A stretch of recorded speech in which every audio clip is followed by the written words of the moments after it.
നമ്മുടെ ഗോപാലകൃഷ്ണൻ ഉണ്ടല്ലോ, ഗുരുവായൂരെ BJP സ്ഥാനാർത്ഥി ഗോപാലകൃഷ്ണനെതിരെ പുതിയൊരു കേസ് കൂടെ എടുത്തിരിക്കുന്നു. കാരണം ഗോപാലകൃഷ്ണൻ അവിടെ ഇന്ന് 3000-ഓളം വനിതകളെ പങ്കെടുപ്പിച്ചുകൊണ്ട് ഒരു വലിയ റോഡ് ഷോ നടത്തുകയാണ്. ആ റോഡ് ഷോയ്ക്ക് വനിതകളാണ്, ഗുരുവായൂരാണ്. അതുകൊണ്ട് രാധേയം എന്ന് പേരിട്ടു. രാധേയം എന്ന് പേരിട്ടാൽ അത് മതം പറഞ്ഞ് വോട്ട് പിടിക്കലാണ് എന്ന് പറഞ്ഞിട്ടാണ് കോൺഗ്രസ്സുകാരും CPM-കാരും കൂടെ ചേർന്ന് ഒരു പരാതി പോലീസിൽ കൊടുത്തിട്ട് കേസെടുത്തിരിക്കുന്നത്. ഇതിനകത്ത് വല്ല കാര്യമുണ്ടോ? അല്ല, ഒരു കാര്യമുള്ളതെന്ന് വെച്ചാൽ അങ്ങനെയാണെങ്കിൽ മലയാളത്തിൽ ഒരു വാക്കും അങ്ങനെ ഉപയോഗിക്കാൻ പറ്റില്ല. മലയാളത്തിലെ മിക്കവാറും പദങ്ങൾക്കെല്ലാം ഏതെങ്കിലും മതങ്ങളുമൊക്കെ ആയിട്ട് ബന്ധപ്പെട്ടാണ് പദങ്ങൾ നിൽക്കുന്നത്. കാരണം പദങ്ങൾ രൂപീകരിക്കപ്പെട്ടു വരുന്നൊരു സംസ്കാരത്തിൽ മതങ്ങൾക്കും വലിയ പങ്കുണ്ടായിരുന്നു. ഇപ്പോൾ വെള്ളിക്കാസ കുരിശായല്ലോ, ഇതൊരു കുരിശാണ് എന്ന് പറഞ്ഞു കഴിഞ്ഞാൽ പറ്റുമോ? നമ്മൾ അത് അപ്പോൾ ഉടനെ തന്നെ അത് മതപരമായിട്ടുള്ള കാര്യം പറഞ്ഞിട്ട് വോട്ട് ചോദിക്കണമെന്ന് പറയാൻ പറ്റുമോ? അങ്ങനെ പറയാൻ പറ്റില്ല. പിന്നെ പറുദീസ, എത്രയോ വാക്കുകളുണ്ട്. വെള്ളിക്കാസ, പറുദീസ, കുരിശ്, ഇങ്ങനെ നമ്മൾ ഒരുപാട് വാക്കുകൾ ഉപയോഗിക്കുന്നില്ലേ? എല്ലാ മതങ്ങളുമായി ബന്ധപ്പെട്ട് രൂപീകരിക്കപ്പെട്ട പദാവലികൾ എല്ലാ ഭാഷകളിലുണ്ട്. ഇവിടെ മാത്രമല്ല, ലോകത്തിലെ എല്ലാ ഭാഷകളിലും ഇങ്ങനെ രൂപീകരിക്കപ്പെട്ടു വരുന്ന പദാവലികളുണ്ട്. രാധേയവും അത്തരത്തിൽപ്പെട്ട ഒരു പദമാണ്.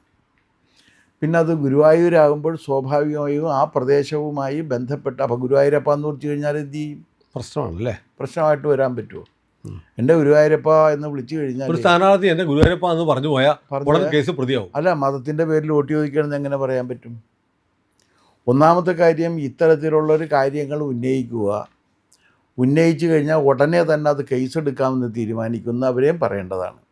അല്ല സാർ, ഇതിനകത്തൊരു ബേസിക് പ്രശ്നം ചിലരൊക്കെ ചോദിക്കുന്നുണ്ട്. എന്നാലും ഗോപാലകൃഷ്ണൻ അങ്ങനെ പറയണമായിരുന്നു, ഒരു ഹിന്ദു MLA വേണം എന്ന് പറയണമായിരുന്നു.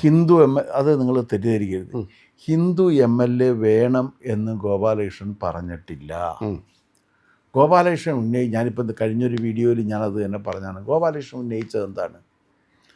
ഇവിടെ ഈ 67-ന് ശേഷം ഇന്നേ തീയതി വരെ ഇവിടെ എല്ലാം 50 കൊല്ലമായിട്ട് ഒരു പ്രത്യേക മതവിഭാഗത്തിൽപ്പെട്ടവർ മാത്രമാണ് 2 മുന്നണികളും സ്ഥാനാർത്ഥികളാക്കുന്നത്, ജയിച്ചു വരുന്നത്. അങ്ങനെ അതൊരു ശരിയായ സമീപനമാണോ? അത് ശരിയല്ലേ? വസ്തുതയല്ല. അല്ല, അങ്ങനെ ഇതിനകത്തൊരു പ്രശ്നം, വസ്തുതകൾ പറയുമ്പോൾ വസ്തുതകൾ കൊണ്ട് കലഹിക്കുന്ന രീതിയാണത്. അപ്പോൾ കുറേ സ്ത്രീകൾക്ക് അങ്ങനെ തോന്നി, അവരവിടെ പങ്കെടുത്തുകൊണ്ട് രാധേയം എന്ന് പറഞ്ഞിട്ട് അവരൊരു റോഡ് ഷോ നടത്തിയാണ്. അങ്ങനെ നടത്താൻ അവർ അംഗീകാരം മേടിച്ചിട്ടുണ്ടെങ്കിൽ ആ റോഡ് ഷോയിൽ ഒരു സ്ഥാനാർത്ഥി എന്നൊക്കെ അയാൾ പോകാൻ പാടില്ല എന്നുണ്ടോ? അങ്ങനെയാണ് എന്നുണ്ടെങ്കിൽ അപ്പോൾ അമ്പലത്തിൽ പോകുന്നതും പള്ളിയിൽ പോകുന്നതും ശരിയാണോ? എല്ലാ സ്ഥാനാർത്ഥികളും പോകുന്നുണ്ടല്ലോ. ഒരാവശ്യമില്ലാതെ സ്ഥാനാർത്ഥികൾ പോയിട്ട് ചന്ദനപ്പൊട്ട് തൊട്ടൊക്കെ ഇരിക്കുന്നത് കണ്ടില്ലേ? അമ്പലത്തിൽ പോയിട്ട് തീർത്ഥം മേടിക്കുന്നില്ലേ? അമ്പലത്തിൽ അന്നദാനം വിളമ്പി കൊടുക്കുന്നില്ലേ? പിന്നെ ഒരു കാര്യം, ഇവർക്ക് ഈ മതത്തോട് ഇവർക്ക് ഇത്ര വിദ്വേഷമുണ്ടോ? അങ്ങനെയാണെങ്കിൽ മതത്തിൻ്റെ പേരിലുള്ള പാർട്ടികളെയൊക്കെ നിരോധിക്കട്ടെ എന്ന്. ആദ്യം തന്നെ മതത്തിൻ്റെ പേരിൽ ഒരു പാർട്ടിയും വേണ്ട, നിരോധിക്കട്ടെ. മുസ്ലിം ലീഗിനെ നിരോധിക്കട്ടെ. മുസ്ലിം ലീഗ് മതത്തിൻ്റെ പേരിൽ നിൽക്കുന്ന പാർട്ടിയാണല്ലോ. ആർക്കാ സംശയമുള്ളത്? മതത്തിൻ്റെ പേരിൽ കേരളത്തിൽ നിലനിൽക്കുന്ന ഒരേ ഒരു പാർട്ടി മുസ്ലിം ലീഗാണ്.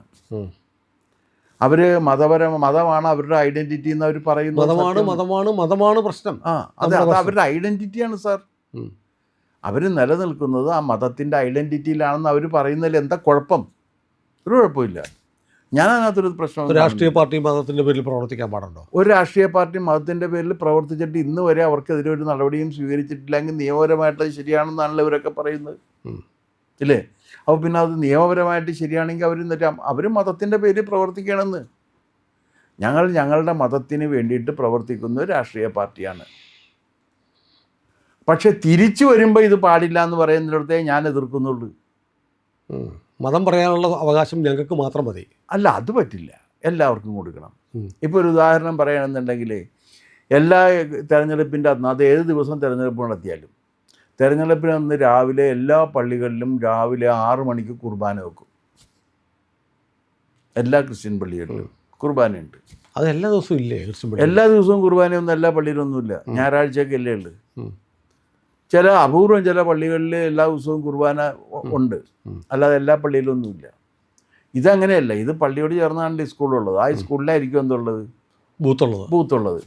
അപ്പോൾ അതെല്ലാം കഴിഞ്ഞിട്ട് അച്ഛൻ ഒരു പ്രസംഗം നടത്തിയിട്ട് പറയും, ദൈവവിശ്വാസികൾക്കും ജനാധിപത്യവാദികൾക്കും നിങ്ങൾ വോട്ട് ചെയ്യണമെന്ന് പറയും. അച്ഛൻ്റെ ആഹ്വാനമാണ്. അത് തന്നെ തെറ്റല്ലേ? ദൈവവിശ്വാസികളല്ലാത്തവർക്ക് രാഷ്ട്രീയത്തിൽ പ്രവർത്തിക്കാമെന്നിരിക്കെ ഭരണഘടനയിൽ ഒരു വിലക്കുമില്ല. അപ്പോൾ അങ്ങനെ ഇരിക്കെ കമ്മ്യൂണിസ്റ്റ് പാർട്ടിയെ പോലുള്ളൊരു പാർട്ടി ദൈവവിശ്വാസത്തിനെതിരെ തന്നെ നിലപാട് സ്വീകരിച്ച് പ്രവർത്തിച്ചുകൊണ്ടിരിക്കെ അച്ഛൻ പറയുന്നതിൻ്റെ അർത്ഥം എന്താണ്? കമ്മ്യൂണിസ്റ്റുകാർക്ക് വോട്ട് ചെയ്യരുതെന്നല്ലേ? അതെ. പിന്നെ ജനാധിപത്യവാദി ആരാണെന്ന് അച്ഛൻ നേരത്തെ പഠിപ്പിച്ചിട്ടുണ്ട്. അപ്പോൾ ഇന്ന മുന്നണിക്ക് വോട്ട് ചെയ്യണമെന്ന് അച്ഛൻ പരസ്യമായിട്ട് പള്ളിയിൽ വെച്ച് പ്രഖ്യാപിക്കുന്നതാണത്. ഇത് മതപരമായിട്ടുള്ള സ്വാധീനം പറ്റിപ്പെടുമോ? ഇത് മതപരമായിട്ടുള്ള സ്വാധീനം ഇതൊന്നും ആരും പറയാറില്ല. അല്ല, ഇതൊക്കെ മതപരമായിട്ടുള്ള സ്വാധീനത്തിൽ ഇതുമൊക്കെ വരുമോ? ഉറപ്പായിട്ടും വരും. അപ്പോൾ പിന്നെ എങ്ങനെയാണ്? ഇവിടെ എന്നാ അത് പറയുന്നില്ലല്ലോ. ഞാൻ ഈ പറഞ്ഞ 2 വാക്കുകൾ അച്ഛന്മാർ ഉപയോഗിക്കുന്നുണ്ടോ നിങ്ങൾ പോയി നോക്ക്. എനിക്കറിയാം. ജനാധിപത്യവാദികളും ഈശ്വരവിശ്വാസികളും ജനാധിപത്യവാദികളുമായവർക്ക് നിങ്ങൾ വോട്ട് ചെയ്യണം. അപ്പോൾ ജനാധിപത്യവാദികളല്ലാത്ത പാർട്ടിയുടെ കൂട്ടത്തിലാണ് BJP അച്ഛൻ പെടുത്തിയിരിക്കുന്നത്. ഇന്ത്യ ഭരിക്കുന്ന പാർട്ടിയാണെങ്കിൽ അച്ഛനത് ജനാധിപത്യവാദിയല്ല, ജനാധിപത്യ പാർട്ടിയല്ല. അപ്പോൾ ഈ രീതിയിൽ ഈ ഇരട്ടത്താപ്പ് അവസാനിപ്പിക്കേണ്ട കാലം കഴിഞ്ഞു. ഒരുപക്ഷെ ഗോപാലകൃഷ്ണൻ തുടക്കം വെച്ച് കുറിച്ചിരിക്കുന്ന ഒരു വിപ്ലവം അല്ല, ഗോപാലകൃഷ്ണൻ ഒരു വസ്തുത പറഞ്ഞു. ഫാക്റ്റാണത്. വസ്തുതയാണ്. ഗുരുവായൂർ കഴിഞ്ഞ 50 വർഷം MLA ആരാണ്? ഇപ്പോൾ ഒരു 1980 മറ്റോട്ടാണ് MK സാനു ഇവിടെ നിന്ന് ജയിക്കുന്നത്, എറണാകുളത്ത് നിന്ന്. അതൊഴിച്ചാൽ എറണാകുളത്ത് നിന്ന് എല്ലാം ക്രിസ്ത്യാനികളാണ് വന്നിരിക്കുന്നതെന്ന് പറഞ്ഞു കഴിഞ്ഞാൽ അത് മതപരമായിട്ടുള്ള പരാമർശമാകുക? അതൊരു വസ്തുതയാണ്. വിശേഷിച്ചും ലത്തീൻ ആദ്യം ഒരു AM തോമസ് ജയിച്ചിട്ടുണ്ട്, പിന്നെ ലത്തീൻ കത്തോലിക്കരാണ് ജയിച്ചേക്കുന്നത്. അപ്പോൾ ലത്തീൻ കത്തോലിക്ക ജയിച്ചതല്ല, ലത്തീൻ കത്തോലിക്കരെയാണ് നിർത്തിയിട്ടുള്ളതും ജയിക്കുന്നതും ലത്തീൻ കത്തോലിക്കരാണ്. 2 ലത്തീൻ കത്തോലിക്കർ ഒരുമിച്ച് മത്സരിച്ച സമയത്താണ് സാനു മാഷ് ജയിച്ചത്. അല്ലെങ്കിൽ സാനു മാഷ് ജയിക്കില്ല. അതാണ് എറണാകുളത്തുള്ള ഒരേ ഒരു സംഭവം. ബാക്കിയുള്ള പക്ഷേ ഈ എവിടുന്ന് സ്ഥിരമായിട്ട് ലത്തീൻ കത്തോലിക്കരാണ് ജയിച്ചു പോകുന്നത്, എറണാകുളത്ത് നിന്ന് ലത്തീൻ കത്തോലിക്കനാണ് എന്ന് പറഞ്ഞു കഴിഞ്ഞാൽ MLA MB ഒക്കെ ലത്തീൻ കത്തോലിക്കരാണെന്ന് പറഞ്ഞു കഴിഞ്ഞാൽ മതപരമായിട്ടുള്ള പരാമർശമാകുമോ? ഫാക്റ്റല്ലേ?